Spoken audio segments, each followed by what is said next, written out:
Breaking news at noon, 6 people are dead after an air conditioning issue at a nursing home in Hollywood following Hurricane Irma. More than 100 patients are now being transported to other hospital facilities. We have live team coverage on this major breaking story coming out of Hollywood. And the cleanup does continue in the Keys. That is where, according to FEMA, 90% of the homes there were damaged by Irma. And hundreds of thousands of people are still waiting for their power to be turned back on. Gas is also in high demand right now, these days after the storm. I'm Eric Yutzi. And I'm JC Burge. We continue to follow the aftermath of Irma and its impact. We have crews, once again, all throughout South Florida assessing the damage. We begin today with some breaking news from Hollywood. Local 10 News reporter Janice Hernandez. She is live at a nursing home where now 6 people are dead after an air conditioning issue. Eric, JC, this is still very much an active scene. They received those first 911 calls just after 4 this morning, and I want you to go ahead and take a look at what the scene looks like right now. So we are talking about the Rehabilitation Center at Hollywood Hills, and right now you're taking a live look at the scene where you can see Hollywood police do have their command center here, fire rescue is here, and police continue here on the scene. Now we want to show you these pictures from Sky 10. This is from up above. Again, the crime scene tape is blocking off this nursing home, and that is because this is now a criminal investigation. One by one, elderly patients at the Rehabilitation Center at Hollywood Hills taken across the streets to Memorial Regional Hospital. Others waiting in the shade, sitting in wheelchairs, being treated by dozens of doctors and nurses. And the facility next door, the Larkin Community Hospital, also evacuated in what Hollywood police called a critical situation. 5 confirmed dead and more in a critical state. 115 people inside the facility evacuated quickly. The first call came in from inside the facility just after 4 a.m. And as we arrived on the scene with our fire rescue crews, we saw that there were a number of people in respiratory distress and other distress. Now a criminal investigation is underway. As we were at the scene, this man, Dave Long, approached us, telling us that the company he works for, Airstron, is in charge of the AC at the facility. He told us a fuse popped out during the storm, and that fuse is responsible for cooling the AC system. He says he's been calling FP&L, but they haven't come. There's nothing we can do. We've been calling and calling. I'm working with the engineer here, James Williams, but it just doesn't seem to be going anywhere, and I can't do anything until we get that fuse popped back in. And you can see it hanging down. It probably just needs to be popped back into the pole. It's about in the middle of the alley, about in the middle of the building. I don't know. It's frustrating. Long stressing to us that this would have been an easy fix. Once the fuse is back in, a quick 30 minutes is all it would take to cool off the facility. Well, I came here after the storm on Monday, and we saw that fuse was out. But we called at that time. Now it's what, Wednesday, and this fuse is still out, and I can't do anything. Gene Linder, who works in the kitchen and tells us the facility did have power, and while there was ventilation, it wasn't cooling. Now the city is checking out 42 other assisted living facilities and nursing homes throughout the city to make sure they have air and power to care for some of the most vulnerable patients. No specific calls, but we have, of course, responded to calls at different facilities, as we do all of the time. As for the other patients, some are in a critical state, although the hospital won't say the extent of their injuries or how many are critical. Since the storm, the ER has seen an influx of patients.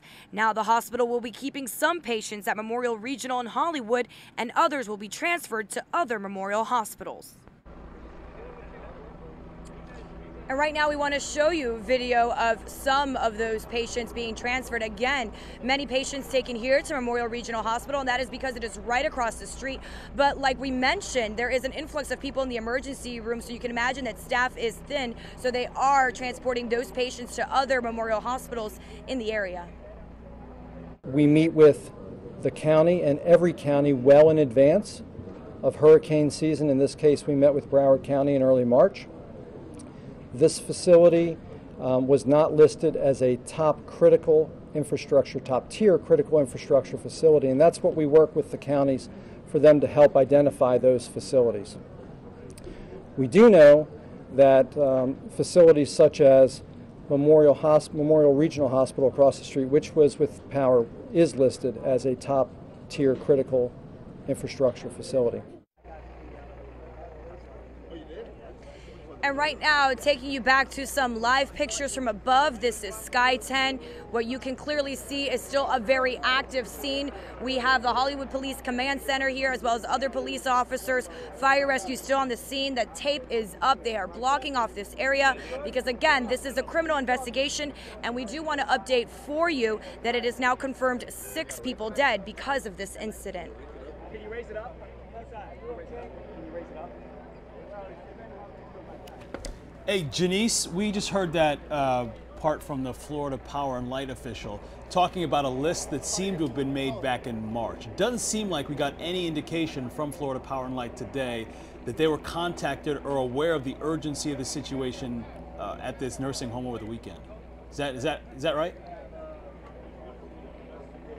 Well, that's what they're saying, and you have to understand that right now we're sort of getting different viewpoints, we're sort of getting different sides. We can only report on what people are telling us. So yes, like you mentioned, FP&L did not seem to indicate that they received a call, that they needed to come here, that this was a situation that needed to be tended to. But again, we spoke to Dave Long. He says that he is in charge of the air conditioning here, and he is telling us that since Monday he's been here trying to get the AC restored, but says that it was really a job that FP&L needed to do. They needed to pop that fuse back in, and he even said to us that this could have been a quick fix, that if they would have popped that fuse back in, they would have been able to cool the facility within 30 minutes. So still a whole lot of questions that we need answers to, and no doubt we will continue to learn more information as the investigation progresses. It'll be interesting to note the fine differentiation between there was power going to the facility, but just not cooling mechanism working due to that switch that needed to be fixed. So that's getting really detailed, and we'll be interested to find out. Janice, what about the caseworker you were able to speak to that has some experience with seeing patients at that nursing home? Well, JC, you can imagine just how frustrating, and also trying to just get those answers. So this caseworker saying that he's trying to find information. He hasn't heard from his patient, and you can imagine also family and friends scrambling to get information on their loved ones. But take a listen to what that caseworker had to tell us. I was not informed about the generator. I didn't know the electricity went out until I looked at the news this morning. Even I didn't have the electricity at my house, so I couldn't tell.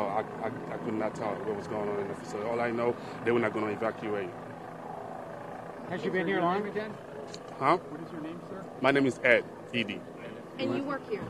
I'm the caseworker. I come to visit every month, every 2 weeks if needed. So that's to make sure my client is safe and secured. And how long has she been here? About 5 years plus, I could say. When was the last time you spoke to her after the I've always said that, like, before the storm.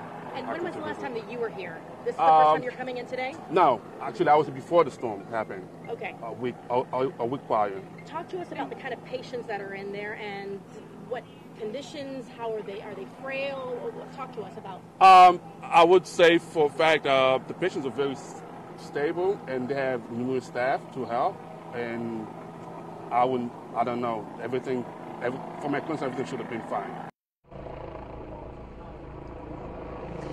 So there you heard it. So you really have to think about the timeline here, because we obviously had this hurricane. So we were dealing with all the preparations for that. You can imagine what caseworkers were feeling for their patients, what family members and friends were feeling for their loved ones. So you're preparing for the storm. Then you're dealing with these massive power outages throughout the city, throughout the county. So all these things that needed to be dealt with. And of course, the big question, Eric and JC, we cannot stress this enough, is why did it take so long for the AC to come on? What was the situation? Was FP&L informed? Were they not informed? There's so many questions. And of course, we're starting to hear those different